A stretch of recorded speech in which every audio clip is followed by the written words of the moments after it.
अस्सलाम वालेकुम नाजरीन। इस किस्त के आगाज़ में काई कबीले के सिपाही हनली बाजार के मेहमान खाने में खाना खाने में मसरूफ़ थे।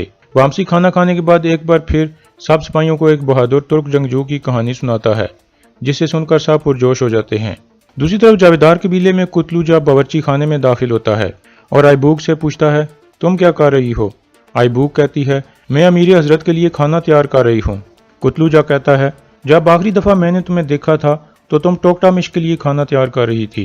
आइबूक कहती है, अल्लाह उन पर रहमत करे, वो मासूम आदमी थे। मुझे पता चला है कि उराल साहब ने सिमन को मारकर उनका बदला ले लिया है। कुतलूजा कहता है, लेकिन उस मासूम को जहर देने वाले हाथ अगर यहाँ ना होते तो सिमन कामयाब ना होता। आइबूक कहती है, चोलपन खातून मेरा इंतजार कर रही हैं। ये कहकर वो वहाँ से चली जाती है। इसके बाद अगला दिन शुरू हो जाता है। हनली बाजार के मेहमान खाने में गवर्नर की दावत का इंतजाम हो रहा था और सिपाही खाने वाली चीजें मेज पर लगा रहे थे। तुर्गो दवान को कहता है, बाजार में हर आने जाने वाले पर नजर रखो। दूसरी तरफ अर्तुल भी हकीम अर्तु को कहता है, क्या आपने सब एहतियाती तदाबीर कर ली हैं? हकीम अर्तु कहता है, जी हाँ सरदार, हर चीज हमारे कंट्रोल में है। अर्तुल कहता है, आज का दिन बाजार के ताजरों और यहाँ के लोगों के लिए बहुत जरूरी है। हकीम अर्तु कहता है, मुझे सादुद्दीन के बारे में फिक्र है, वो कोई मसला पैदा करने की कोशिश करेगा। अर्तुल कहता है, वो और उराल दोनों मिल गए हैं, अब वो दोनों मिलकर फितना पैदा करने की कोशिश करेंगे, लेकिन उनको करने दें, अल्लाह हमारे साथ है। इतने में अब्दुर्रहमान अंदर आकर बताता है, गवर्नर और रसूलियस यहाँ पहुंच चुके हैं। दूसरी तरफ जावेदार कबीले में सादुद्दीन के लिए खाने की मेज सजाई जा रही थी। आइबूक चोलपन को कहती है, कुतलूजा मुझ पर दबाव डाल रहा है और टोकटामिश के बारे में मालूमात लेने की कोशिश कर रहा है। चोलपन कहती है, तुम अपनी ज़बान पर कंट्रोल रखना और कुछ भी अपनी ज़बान से फिसलने न देना, बाकी मैं देख लूंगी। दूसरी तरफ गवर्नर मेहमान खाने में पहुंच जाता है और अर्तुल पुरजोशी से उसका इस्तकबाल करता है। हेलेना भी हलीमा से गले मिलती है और फिर बामसी को देखकर मुस्कुराती है।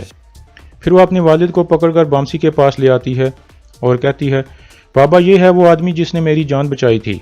गवर्नर कहता है, मैं तुम्हारा शुक्रगुजार हूँ बहादुर आदमी, तुम्हारा नाम क्या है? बामसी कहता है, मेरा नाम बामसी अल्प है, अल्लाह की मदद से मैं हेलेना खातून को बचाने में कामयाब हो गया था।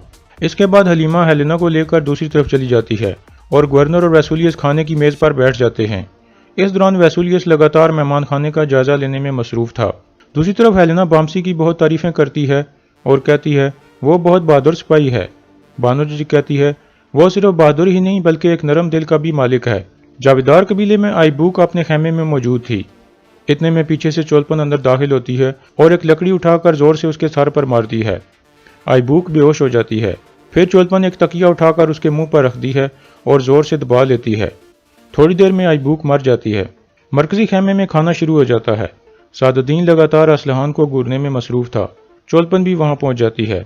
सादुद्दीन कहता है, मेरे यहाँ आने का असल मकसद तुर्क कबीलों की बेहतरी था, लेकिन इन सब से जो अहम चीज़ है वो शादी है जानदार साहब।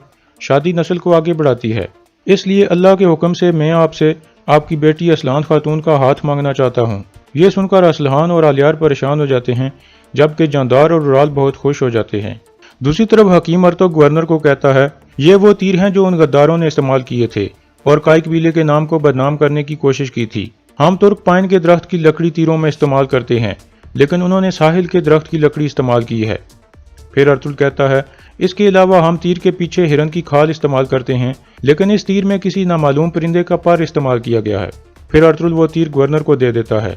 गवर्नर देखने के बाद कमांडर वैसूलियस को दे देता है।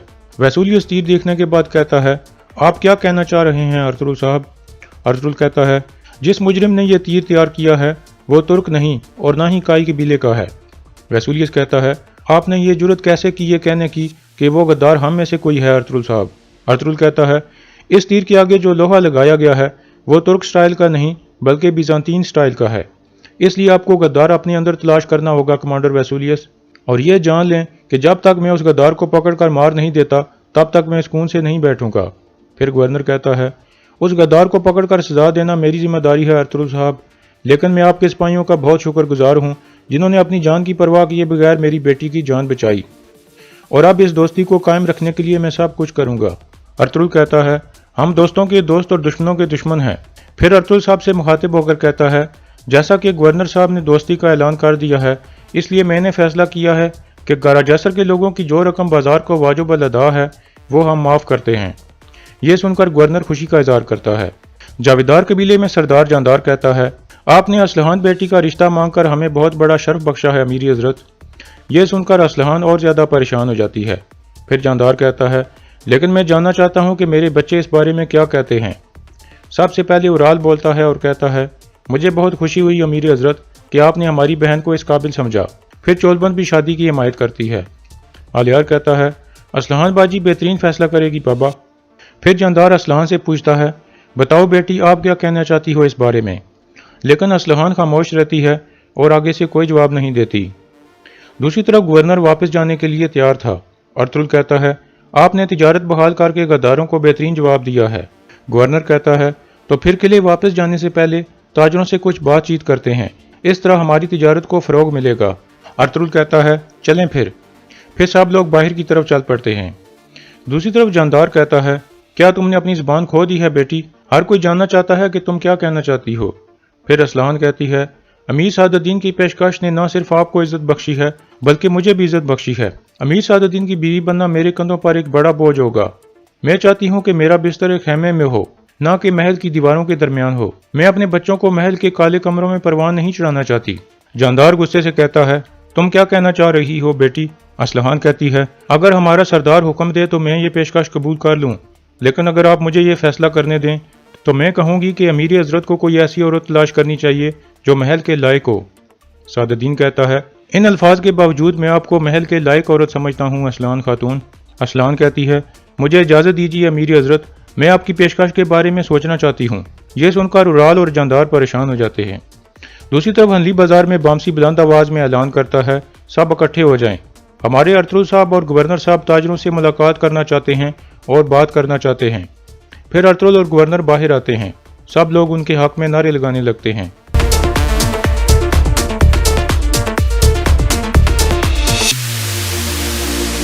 गवर्नर कहता है, आपने ताजरों के दिल जीत लिए हैं अर्तुल साहब। इस दौरान वसूलियत से एक तरफ देखता है तो उसकी नज़र लस्कारिस पर पड़ती है जो एक दुकान के ऊपर छुप कर बैठा हुआ था। फिर गवर्नर स्टेज पर खड़ा हो जाता है जबकि वसूलियत का आदमी तीर से उसका निशाना लेने लगता है। गवर्नर साहब से मुखातिब होकर कहता है, हनली बाजार के ईमानदार ताजरों, मैं आप सबको बताना चाहता हूँ कि कारा जैसर और हनली बाजार के दरमियान तिजारत दोबारा शुरू हो गई है।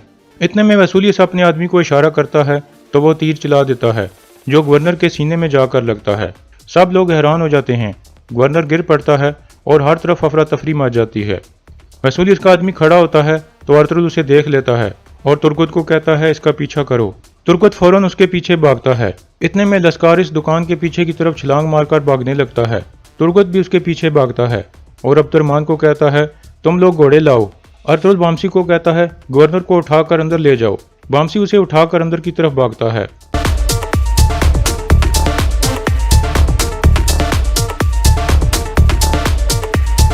वसूलियत अर्तुल को कहता है, मैंने बताया था कि हम बर्बारियों पर एतबार नहीं कर सकते, लेकिन गवर्नर ने नहीं सुना। अगर वो मर गया तो ये मामला यहाँ ख़त्म नहीं होगा।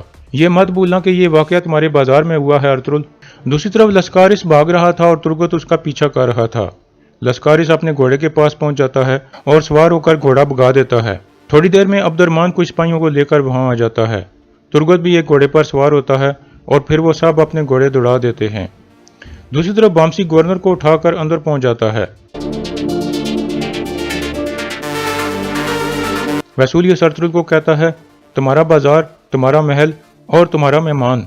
अगर तुम उस मुजरिम को तलाश न कर सके तो हमारे शहंशाह की नज़र में मुजरिम तुम हो गए अर्तुल।